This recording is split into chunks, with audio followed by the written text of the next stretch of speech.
ओम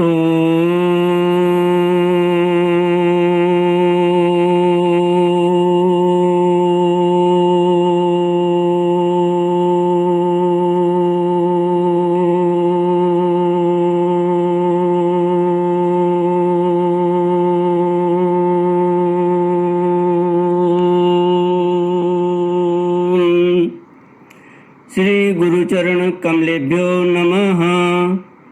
श्री गणेशाय नमः। श्री सरस्वत्यै नमः। श्री विष्णवे नमः। श्री कृष्ण गोविंद हरे मुरारे, हे नाथ नारायण वासुदेव। श्री कृष्ण गोविंद हरे मुरारे, हे नाथ नारायण वासुदेव। हे नाथ नारायण वासुदेव, हे नाथ नारायण वासुदेव, हे नाथ नारायण वासुदेव। श्री कृष्ण गोविंद हरे मुरारे, हे नाथ नारायण वासुदेव। ओम नमो भगवते वासुदेवाय। ओम नमो भगवते वासुदेवाय।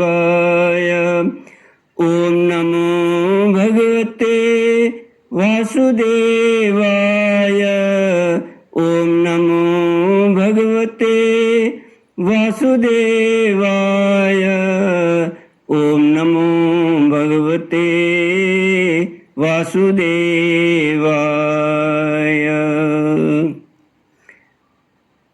कृष्णाय वासुदेवाय हरये परमात्मने प्रणत क्लेशनाशाय गोविंदाय नमो नमः। कृष्णाय वासुदेवाय देवकी नंदनाय च नंदगोपकुमाराय गोविंदाय नमो नमः। सच्चिदानंदरूपाय विश्वोत्पत्त्यादिहेतवे तापत्रय विनाशाय श्री कृष्णाय वयं नमः। सच्चित आनंद स्वरूप परमात्मा जो सृष्टि के उत्पत्ति पालन और संहार करता है तथा जीवों के आध्यात्मिक आदि दैविक आदि भौतिक तापों को नष्ट करने वाले हैं, अर्थात जीवों के मानसिक शारीरिक और भौतिक दुखों को दूर करने वाले हैं, उन श्री कृष्ण भगवान को हम नमस्कार करते हैं। श्री कृष्ण गोविंद हरे मुरारे, हे नाथ नारायण वासुदेव। श्रीमद् भागवत प्रथम स्कंद अथ द्वादशोऽध्यायः।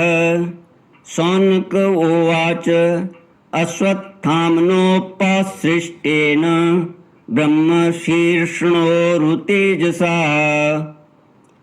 उत्तराया हतो गर्भ ईशेनाजीवित पुनः। तस्य जन्म महाबुद्धे कर्माणि च महात्मनः निधनं च यथेवासीत् स प्रीत्य गतवान् यथा। श्रीमद् भागवत स्कंद पहला 12वां अध्याय। परीक्षित जी का जन्म।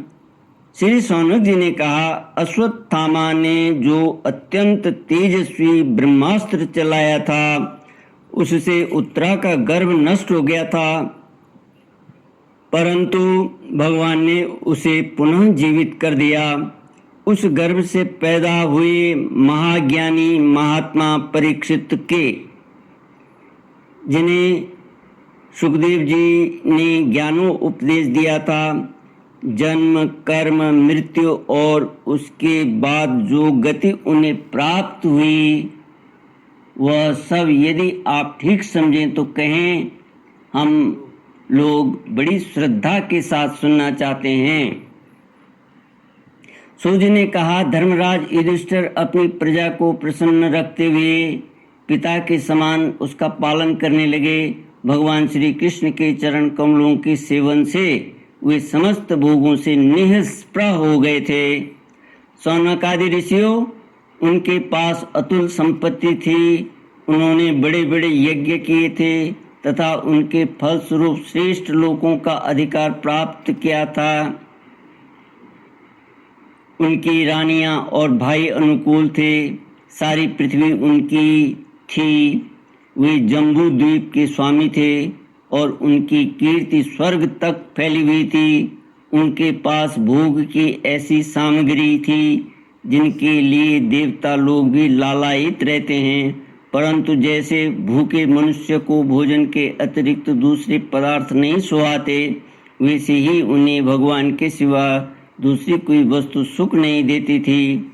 शौनक जी, उत्तरा के गर्भ में स्थित एक वीर शिशु परीक्षित जब अश्वत्थामा के ब्रह्मास्त्र के तेज से जलने लगा, तब उसने देखा कि उसकी आंखों के सामने एक ज्योतिर्मय पुरुष है। वह देखने में तो अंगूठी भर का है, परंतु उसका स्वरूप बहुत ही निर्मल है। अत्यंत सुंदर श्याम शरीर है, बिजली के समान चमकता हुआ पीतांबर धारण किए हुए है। सिर पर सोने का मुकुट झिलमिला रहा है। उस निर्विकार पुरुष के बड़ी ही सुंदर लंबी लंबी 4 भुजाएं हैं। कानों में तपाए हुए स्वर्ण के सुंदर कुंडल हैं। आंखों में लालिमा है। हाथ में लूके के समान जलती हुई गदा लेकर उसे बार बार घुमाता जा रहा है और स्वयं शिशु के चारों ओर घूम रहा है। जैसे सूर्य अपनी किरणों से कोहरे को भगा देते हैं, वैसे ही वह उस गदा के द्वारा ब्रह्मास्त्र के तेज को शांत करता जा रहा है। उस पुरुष को अपने समीप देखकर वह गर्भस्थ शिशु सोचने लगा कि यह कौन है। इस प्रकार उस 10 मास के गर्भस्थ शिशु के सामने ही धर्म रक्षक अप्रमेय भगवान श्री कृष्ण ब्रह्मास्त्र के तेज को शांत करके वही अंतर्धान हो गए। श्री कृष्ण गोविंद हरे मुरारे, हे नाथ नारायण वासुदेव।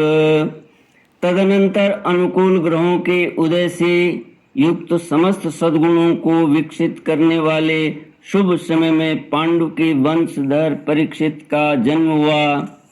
जन्म के समय ही वह बालक इतना तेजस्वी दीप पड़ता था मानो स्वयं पांडु ने ही फिर से जन्म लिया हो। पौत्र के जन्म की बात सुनकर राजा युधिष्ठिर मन में बहुत प्रसन्न हुए। उन्होंने धौम्य, कृपाचार्य आदि ब्राह्मणों से मंगल वाचन और जात कर्म संस्कार करवाए। महाराज युधिष्ठिर दान के योग्य समय को जानते थे।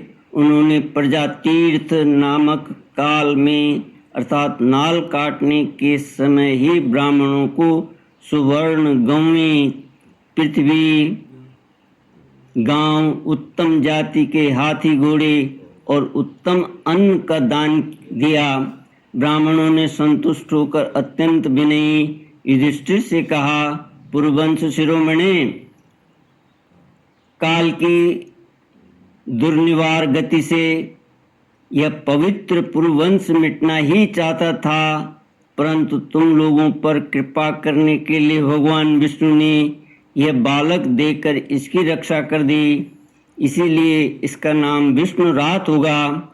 निसंदेह यह बालक संसार में बड़ा यशस्वी भगवान का परम भक्त और महापुरुष होगा। युधिष्ठिर ने कहा, महात्माओं, यह बालक क्या अपने उज्जवल यश से हमारे वंश के पवित्र कीर्ति महात्मा राज ऋषियों का अनुसरण करेगा?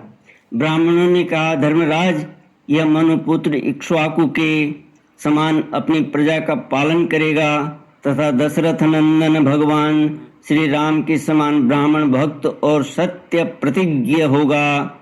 यह उसी नरेश शिवी के समान दाता और शरणागत वत्सल होगा तथा याज्ञिकों में दुष्यंत के पुत्र भरत के समान अपने वंश का यश फैलाएगा। धनुर्धरों में यह सहस्रबाहु अर्जुन और अपने दादा पार्थ के समान अग्रगण्य होगा। यह अग्नि के समान दुर्धर्ष और समुद्र के समान दुस्तर होगा। यह सिंह के समान पराक्रमी, हिमाचल की तरह आश्रय लेने योग्य, पृथ्वी के सदृश तितिक्षु और माता पिता के समान सहनशील होगा। इसमें पितामह ब्रह्मा के समान समता रहेगी।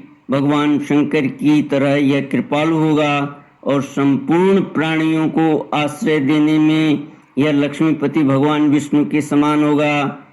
यह समस्त सद्गुणों की महिमा धारण करने में श्री कृष्ण का अनुयायी होगा। रंति देव के समान उदार होगा और ये याति के समान धार्मिक होगा। धैर्य में बलि के समान और भगवान श्री कृष्ण के प्रति दृढ़ निष्ठा में यह प्रहलाद के समान होगा। यह बहुत से अश्वमेध यज्ञों का करने वाला और वृद्धों का सेवक होगा। इसके पुत्र राज ऋषि होंगे। मर्यादा का उल्लंघन करने वालों को यह दंड देगा। यह पृथ्वी माता और धर्म की रक्षा के लिए कलयुग का भी दमन करेगा। ब्राह्मण कुमार के शाप से तक्षक के द्वारा अपनी मृत्यु सुनकर यह सबकी आसक्ति छोड़ देगा और भगवान के चरणों की शरण लेगा। राजन, व्यास नंदन सुखदेव जी से यह आत्मा के यथार्थ स्वरूप का ज्ञान प्राप्त करेगा और अंत में गंगा तट पर अपने शरीर को त्याग कर निश्चय ही अभय पद को प्राप्त करेगा। ज्योतिष शास्त्र के विशेषज्ञ ब्राह्मण राजा युधिष्ठिर को इस प्रकार बालक के जन्म लग्न का फल बतलाकर और भेंट पूजा लेकर अपने अपने घर चले गए। वही यह बालक संसार में परीक्षित के नाम से प्रसिद्ध हुआ, क्योंकि वह समर्थ बालक गर्भ में जिस पुरुष का दर्शन पा चुका था उसका स्मरण करता हुआ लोगों में उसी की परीक्षा करता रहता था कि देखें इनमें से कौन सा वह है। जैसे शुक्ल पक्ष में दिन प्रतिदिन चंद्रमा अपनी कलाओं से पूर्ण होता हुआ बढ़ता जाता है, वैसे ही वह राजकुमार भी अपने गुरुजनों के लालन पालन से क्रमशः अनुदिन बढ़ता हुआ शीघ्र ही सयाना हो गया। इसी समय स्वजनों के वध का प्रायश्चित करने के लिए राजा युधिष्ठिर ने अश्वमेध यज्ञ के द्वारा भगवान की आराधना करने का विचार किया, परंतु प्रजा से वसूल किए हुए कर और दंड जुर्माने की रकम के अतिरिक्त और धन न होने के कारण वे बड़ी चिंता में पड़ गए। उनका अभिप्राय समझकर भगवान श्री कृष्ण की प्रेरणा से उनके भाई उत्तर दिशा में राजा मरुत और ब्राह्मणों द्वारा छोड़ा हुआ बहुत सा धन ले आए। पूर्व काल में महाराज मरुत ने ऐसा यज्ञ किया था जिसमें सभी पात्र सुवर्ण के थे। यज्ञ समाप्त हो जाने पर उन्होंने वे पात्र उत्तर दिशा में फेंकवा दिए थे। उन्होंने ब्राह्मणों को भी इतना धन दिया था कि वे उसे ले जा न सके। वे भी उसे उत्तर दिशा में ही छोड़कर चले गए, उत्तर दिशा में छोड़कर चले आए। परित्यक्त धन पर राजा का अधिकार होता है, इसलिए उस धन को मंगवा कर भगवान ने युधिष्ठिर का यज्ञ करवाया। उत्तर दिशा में राजा मरुत और ब्राह्मणों द्वारा छोड़ा हुआ यह धन बहुत सा धन ले आए। उससे यज्ञ की सामग्री एकत्रित करके धर्मभीरु महाराज युधिष्ठिर ने 3 अश्वमेध यज्ञों के द्वारा भगवान की पूजा की। युधिष्ठिर के निमंत्रण से पधारे हुए भगवान ब्राह्मणों द्वारा उनका यज्ञ संपन्न कराकर अपने सुहृद पांडवों की प्रसन्नता के लिए कई महीनों तक वहीं रहे। सौनक जी, इसके बाद भाइयों सहित राजा युधिष्ठिर और द्रौपदी ने अनुमति लेकर अर्जुन के साथ यदुवंशियों से घिरे हुए भगवान श्री कृष्ण ने द्वारका के लिए प्रस्थान किया। श्री कृष्ण गोविंद हरे मुरारे, हे नाथ नारायण वासुदेव। इति श्रीमद्भागवते महापुराणे पारमहंस्यां संहितायां प्रथमस्कन्धे नैमिषीयोपाख्याने परीक्षज्जन्माद्युत्कर्षो नाम द्वादशोऽध्यायः। ॐ पूर्णमद पूर्णमिदं पूर्णात् पूर्णमुदच्यते पूर्णस्य पूर्णमादाय पूर्णमेवावशिष्यते। ओम शांति शांति शांति।